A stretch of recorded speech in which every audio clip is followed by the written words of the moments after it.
Es noticia el asesor de Seguridad Nacional de los Estados Unidos, John Bolton, quien aseguró que Nicolás Maduro ha durado en el poder más de lo que Estados Unidos hubiese querido. Así lo afirmó en una entrevista a nuestra cadena aliada, La Voz de América.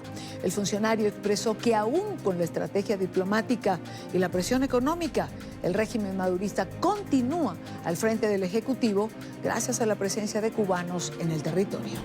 Deberían dejar de interferir en los asuntos internos de Venezuela. La oposición estima que hay entre 20 y 25 mil cubanos en Venezuela. Son realmente funcionarios paramilitares y militares. Puede que no usen uniformes, pero no están simplemente para apoyar al régimen de Maduro, sino para dirigirlo.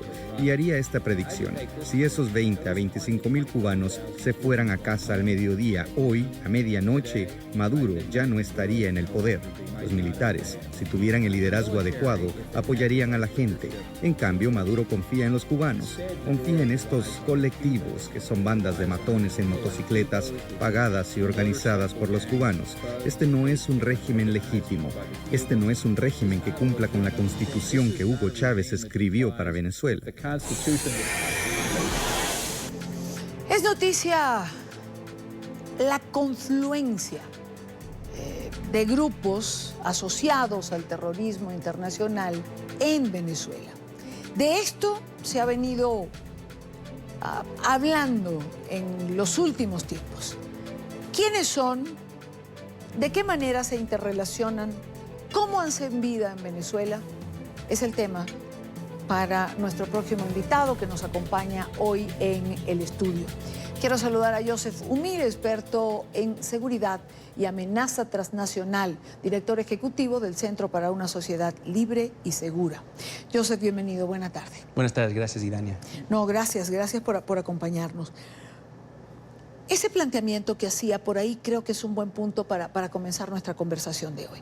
Venezuela se ha convertido en un punto donde confluye grupos asociados al terrorismo internacional. ¿Quiénes son estos grupos? ¿A quiénes podemos identificar hoy en día en territorio venezolano? Bueno, yo creo que hay un concepto que se maneja dentro del Departamento de Defensa de Estados Unidos que ya se está volviendo mucho más como doctrina, que se llama la convergencia.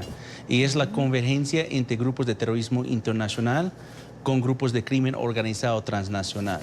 Y lo que pasa es que, aunque esos grupos por mucho tiempo, la comunidad analítica pensó que nunca se iban a unir porque tienen objetivos distintos. Por repetir lo que dijo una vez Moïse Naim, uno es motivado por dinero, crimen organizado, y el otro es motivado por Dios, referencia a terrorismo islámico. Entonces, aunque no tienen los mismos objetivos estratégicos, sí tienen la misma logística. Y eso es lo que aprendimos después de todo este tiempo. Entonces, las bases logísticos son las bases de convergencia, lo que los unen a estos grupos. Y hay ciertos países en el mundo donde son los centros de convergencia, Venezuela siendo uno de ellos. Entonces, en Venezuela, todos estos grupos encuentran la misma logística, la misma cobertura, la misma protección de Estado que les ayuda para traficar y lavar y hacer todas sus actividades ilícitas, tanto como su planificación para terrorismo internacional. Entonces, cuando entres en específico a los actores, a mí estamos hablando obviamente en el lado de Colombia, el ELN y la FARC tienen grandes refugios en Venezuela, eso se ha conocido con el trabajo del gobierno colombiano y muchos académicos, pero también Hezbollah. Y la cosa con Hezbollah es diferente a Estado Islámico, a Daesh o a Al-Qaeda, donde ellos no buscan titulares, ellos no buscan simplemente hacer complots y atentados para ganar la parte mediática. Ellos son como una mafia que busca cambiar la política. Entonces, lo que no tenemos muy bien mapeado es la presencia de Hezbollah en Venezuela. Por mucho tiempo esto fue tratado como una punta de conspiración, que algunas personas, analistas que están exagerando estos alcances. Pero yo creo que lo que estamos aprendiendo con el tiempo es que Hezbollah no solamente tiene una presencia, pero está insertado con el gobierno de Venezuela de una forma que a lo mejor ni siquiera nosotros lo conocemos muy bien, y eso va a punto de ciertos funcionarios gubernamentales, empezando con el ex vicepresidente y ahora ministro de Industrias y Producción Nacional, Tarek El Aissami. ¿Jamás? Bueno, Hamas también, unos palestinos médicos llegaron a Venezuela a principios del año, siempre se sospechó que algunos de ellos podían ser parte de Hamas. Hezbollah tiene más y más un acuerdo, una alianza con Hamas, aunque Hamas es sunita y Hamas maneja más el tema de Palestina, Hezbollah es Líbano. Sin embargo, en el mundo de terrorismo internacional o terrorismo islámico, muchas de estas divisiones de sunitas y chiitas no son tan vigentes como es en la parte religioso-cultural. Por ejemplo, es muy conocido que Hezbollah trabajó por mucho tiempo conjunto con Al-Qaeda. Te doy un ejemplo de esto, Idaña, para ponerlo en el contexto de Venezuela. El atentado al 11 de septiembre, el más grande atentado a terrorismo islámico en el hemisferio occidental. Todos en el mundo creo que lo conocemos y consideramos es un atentado directamente de Al-Qaeda, ¿no? El grupo sunita radical que estaba en Afganistán en su momento. Bueno, lo que no se conoce es que los que ayudaron a formar la logística de este atentado es Irán y Hezbollah. Por ejemplo, en Nueva York, el único caso federal en el corte estadounidense contra las víctimas de los familiares del 11 de septiembre son en contra de la República Islámica de Irán por comprar el avión en Sudán donde los miembros de Al-Qaeda entrenaban y practicaban para su atentado. Ahora, en ese caso, había un señor que se llama Hakim Dia Fatah. Hakim Dia Fatah es un palestino venezolano que tomó el mismo curso de pilotos con uno de los terroristas, Ani Anur, en Florida, y inmediatamente después del 11 de septiembre se fugó y se escapó a Venezuela. El FBI fue detrás de él y preguntó a Hugo Chávez en su momento, ¿dónde está el señor Fatah? Hugo Chávez dijo que no sabía nada y se desapareció. Más que una década después, se encuentra al señor Hakim Dia Fatah en un corte en Jordania, donde él estaba siendo acusado por las autoridades de Jordania por planificar otro atentado por el puente entre Jordania e Israel, el puente Al-Albi Bridge. Y lo que se vio es que el gobierno de Venezuela, el consulado de Venezuela en Jordania, en Amán, ha pagado su defensa legal y ha ayudado para que le liberan de la cárcel bajo el pretexto que estaba con problemas mentales. Entonces, el gobierno de Venezuela tiene un conocimiento y un alcance hasta con el atentado del 11 de septiembre que no se conoce con mucha claridad. Yo no lo conocía. Sí, es un caso que está documentado mediante la FBI y algunos otros periodistas y investigadores lo han documentado, pero lo que no se reveló es lo que él hizo en Jordania, que fue revelado por un ex oficial diplomático del gobierno de Venezuela que estaba en Irak, que se llama Michel López Soto, que hizo su testimonio ante CNN. Claro, sí. Y él ha documentado el caso de Jordania bajo su investigación. Es decir, los vínculos de Venezuela o de algunos funcionarios con el terrorismo internacional, hay documentación que lo sustenta, como esto que me estás mencionando. Y la hay desde hace tiempo atrás, desde Chávez, con este caso particular. Correcto. No, hay mucha documentación. Más bien, el problema no es documentación. El problema es qué se puede hacer cuando tienes un país que pone todos sus aparatos de gobierno a apoyar estos grupos irregulares. Por ejemplo, la mayoría de nosotros en el mundo occidental tratamos de defender a nuestro territorio de estos grupos y estos actores. O sea, usamos los servicios migratorios para detectar si están entrando o no. En cambio, en Venezuela se usó el servicio de migración para invitarlos y documentarlos y cambiar su identidad. Es otro esquema, es otra visión de cómo se está operando. Es muy difícil detectar.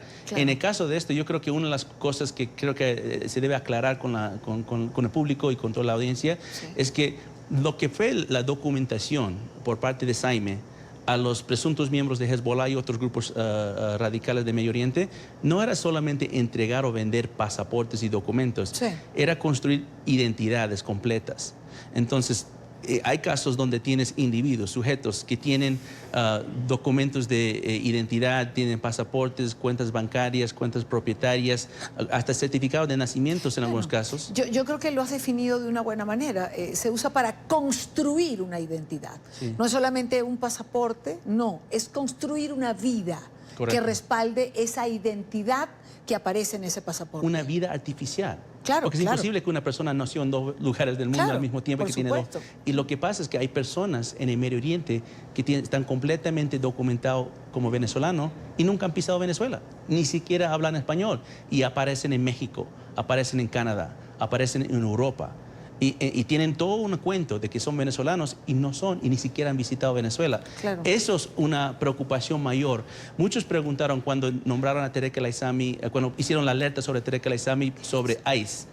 Cuando hicieron eso sobre ICE, muchos preguntaron por qué ICE, Sí. ¿no? Y creo que lo hablamos justo en su programa.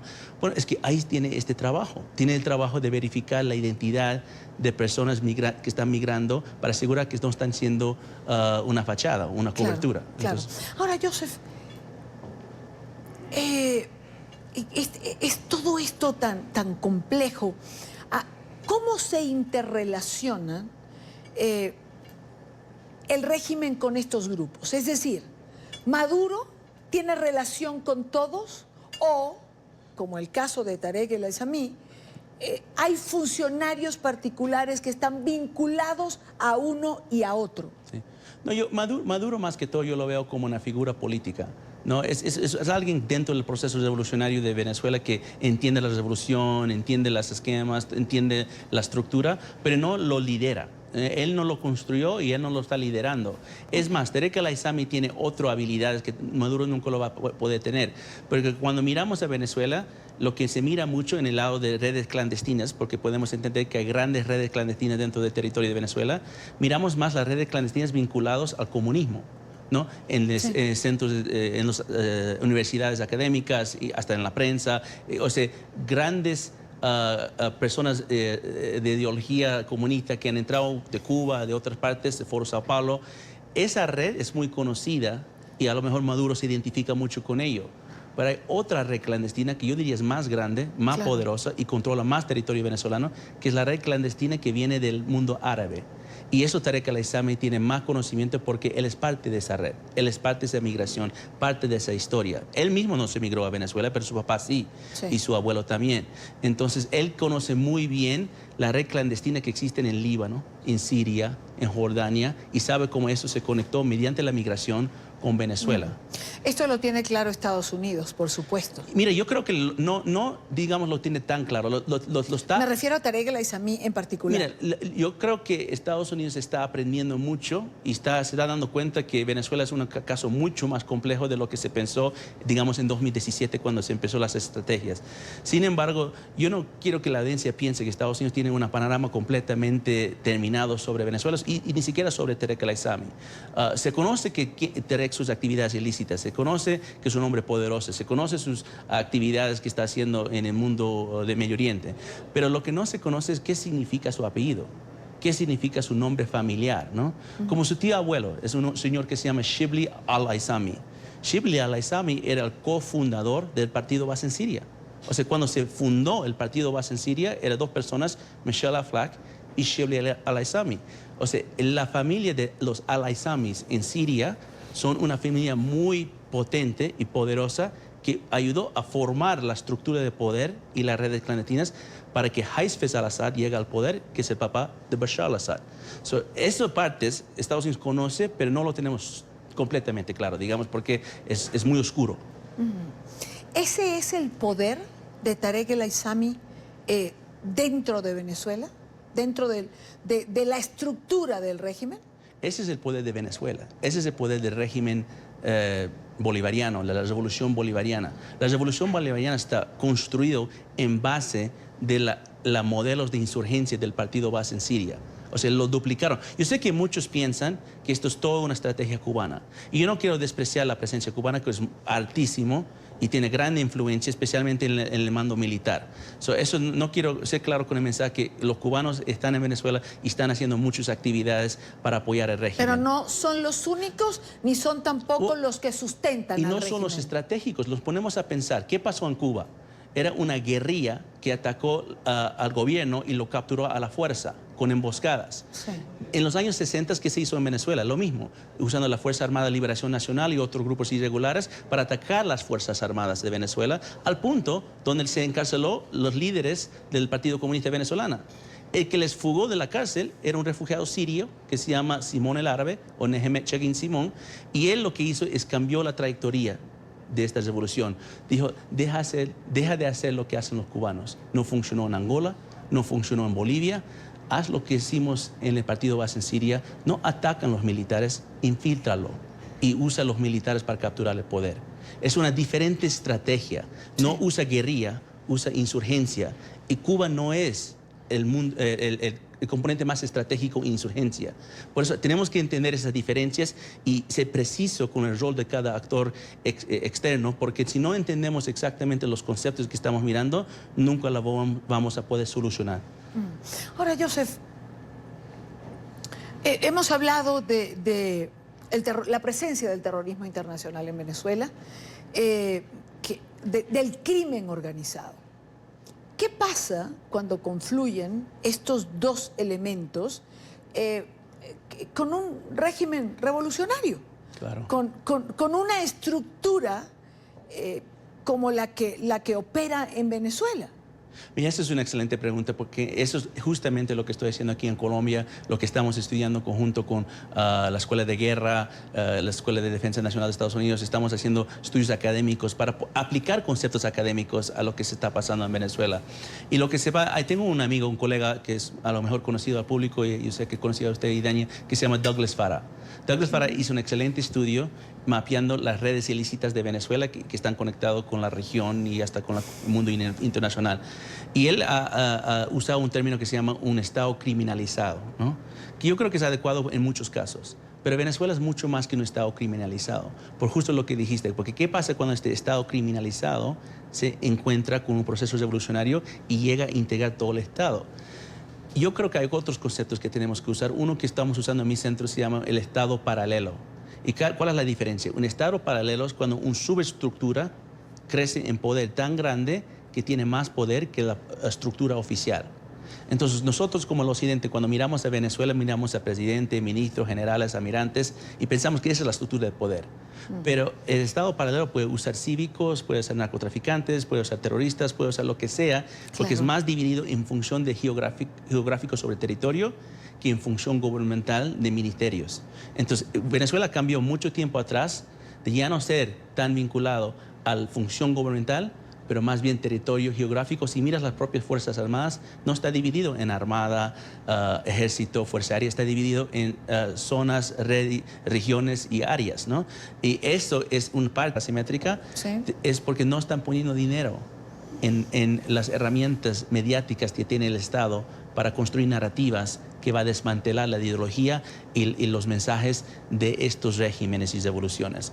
Hasta que no ponemos el dinero en ese ámbito, no estamos yendo mucho al lado de guerra asimétrica. Entonces eso es una señal. Cuando tú ves que, digamos, Voz de América empieza a saltar por todo lado, a hacer convenios con todos los medios, empiezan a mirar cómo hacer, porque las narrativas son lo que los destruyen. Claro. Sí. Narrativa que sí se ha construido del otro lado. Bueno, ¿por qué crees que el régimen de Venezuela, Maduro, Diosdado Cabello, han comprado prácticamente todos los medios, sino por fuerzas, por dinero y corrupción, para controlar la narrativa dentro de Venezuela? Dentro de Venezuela es casi imposible, ustedes lo saben mejor que nadie en NTN, hacer reportajes objetivos sin ningún tipo de presión del gobierno. Entonces ellos querían asegurar que la información interna de Venezuela es absolutamente controlada por el régimen y por lo tanto la narrativa y la contranarrativa es controlada por lo mismo. ¿Tiene conciencia Colombia, Joseph, de que es el próximo objetivo, por decirlo de alguna manera? Mira, yo trabajo mucho aquí con las Fuerzas Armadas, entonces no puedo hablar de todo el gobierno colombiano porque no estoy hablando con todo el gobierno colombiano, pero yo que digo con las Fuerzas Armadas, que son una institución muy importante en la historia de Colombia, tienen mucho más conocimiento de lo que parece sobre qué es esta amenaza. Y mira, justo hoy día estamos hablando del tema de migración. Obviamente la migración es un tema muy pendiente aquí por el volumen y el tamaño y todo, pero lo que no entienden es la forma en que el régimen y todos sus aliados en el Medio Oriente y todo demás van a poder usar la migración como un armamento para poder capturar Colombia. Todos piensan que va a ser mediante terrorismo, mediante emboscadas o algún tipo de violencia. No, va a ser con la propaganda.